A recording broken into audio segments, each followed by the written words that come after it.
The primary idea for my research started with a replica of Milton Glaser's original work. The logo substituted New York's initials with Saigon, my hometown. I was stunned when I first saw the logo at a souvenir store in New York. It has grown so versatile that it is the first thing you see in every city. It is almost unfathomable that it all came from a pencil sketch in the back of a New York taxi. No art director's work was more influential or instantly identifiable than that of Milton Glaser. Published in the print issue of The New Yorker with the headline, Drawing Board, and as a creator of two images that helped define 2 decades. One was the 1966 poster of Bob Dylan that showed him with snake-like hair blossoming into a skein of rainbows. The other was the 1976 I Love New York logo, is the closest thing there has ever been to a logo that changed social history. He went on to amend the famous I Love New York logo with a bruise, post 9/11s, and added the codicil more than ever. Glaser's passion was drawing.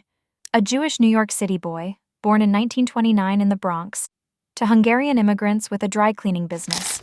He studied art and design at the school now known as LaGuardia and continued his studies at Cooper Union. Glaser has been teaching at SVA for over half a century. He thinks it helps him focus and prevent senility. My first design professor was an SVA apprentice and a proud student of his. Hence, Glaser has always felt more like a teacher to me.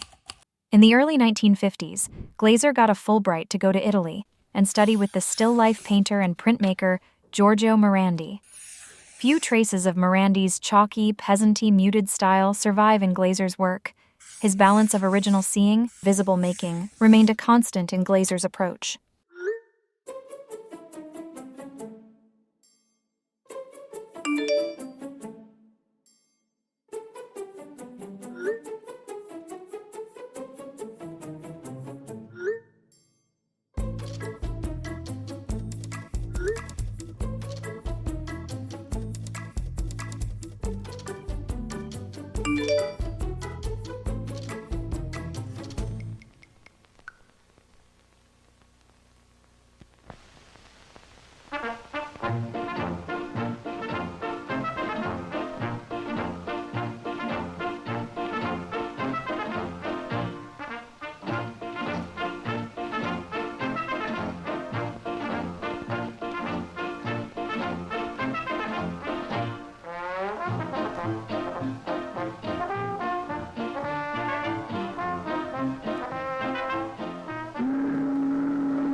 Glaser spoke and wrote volubly about his art, but in the way of many artists, what he said tended to be unhelpfully general.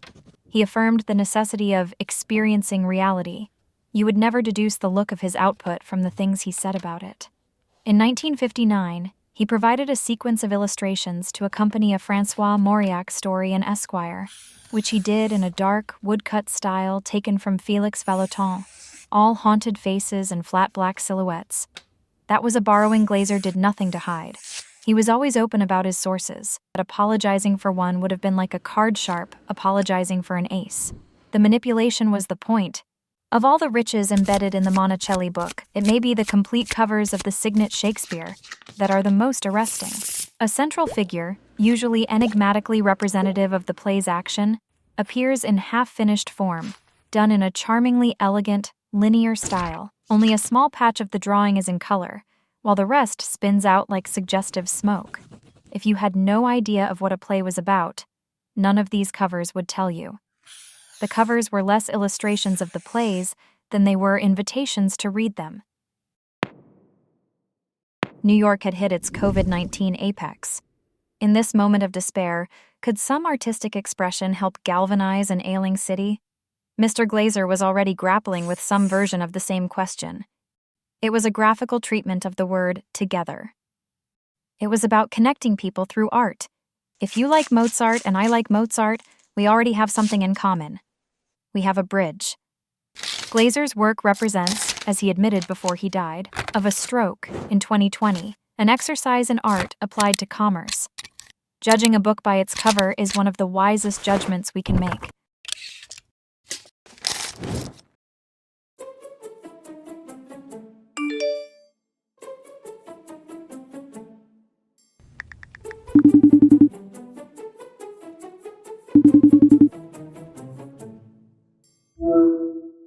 I was best friends with Milton Glaser, and I was part of Pushpin Studios.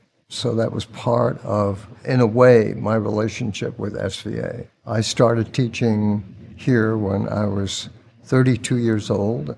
Milton, he wanted to start the archive and give it as much density as he could. So he asked me to give my work to the archives. If you want your work to be available to researchers and to students, why wouldn't you contribute to the archive? And particularly if you've been a student and had access to the archive, why wouldn't you want to be part of that history?